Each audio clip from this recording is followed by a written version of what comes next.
হে প্রিয় দেশবাসী, হে আমার সনাতনী সমস্ত মায়েরা, বাবারা এবং ভাই এবং বোনেরা, সমস্ত সংখ্যালঘু জনগোষ্ঠী, আমরা এই দেশের ভূমি সন্তান। এই দেশ আমার মা এবং এই দেশ মাতৃকাকে আশ্রয় করেই জীবনযাপন করা আমার স্বধর্মের জন্য সর্বোত্তম স্থিতি বলা হয়েছে। জননী জন্মভূমিশ্চ স্বর্গাদপি গরীয়সী। সেই মাতৃভূমিতে টিকে থাকার জন্য, একটি অসাম্প্রদায়িক রাষ্ট্র বিনির্মাণের জন্য, নবপরিবর্তনের যে ধারা সরকার আনয়ন করার চেষ্টা করছে, সেখানে আমাদের সকলের সাম্য আর সমতা প্রতিষ্ঠার জন্যই মূলত ৮ দফা দাবি নিয়ে আমরা আন্দোলন করছিলাম, যা কোনো রাষ্ট্র সরকার অথবা কোনো দলের পক্ষে বা বিপক্ষে নয়। এটাকে ভিন্ন খাতে প্রবাহিত করার জন্য আমার বিরুদ্ধে রাষ্ট্রদ্রোহ মামলা করা হয়েছে। আমরা কাপুরুষ নই, আমরা ভীতু নই, কোনো স্থিতিকে ভয় পাই না।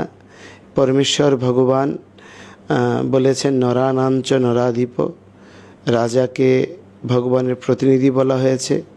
রাজপ্রণীত যে কোনো আইনানুগ স্থিতির বিষয়ে মুখাপেক্ষী হয়ে আইনানুগ লড়াই করার সৎসাহস এবং মানসিকতা দুটি আমার মধ্যে রয়েছে।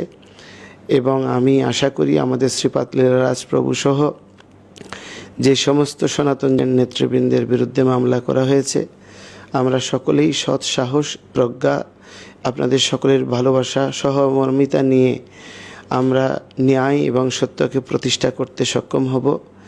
এই ধরনের ছল কপটতা দিয়ে এই অসাম্প্রদায়িক বাংলাদেশে সাম্প্রদায়িক শক্তির যে উত্থান প্রচেষ্টাকে ত্বরান্বিত করার জন্য এই ধরনের মামলা প্রদান করা হয়েছে। আপনারা সকলেই মিলে সহযোগ দিয়ে এই মামলা এবং সার্বিক স্থিতিতে সনাতনীদের ঐক্য সুদৃঢ় রাখার জন্য সবাই যার যার অবস্থান থেকে সহযোগ প্রদান করবেন এবং এগিয়ে আসবেন, এই প্রার্থনা করছি। শুভ প্রণাম।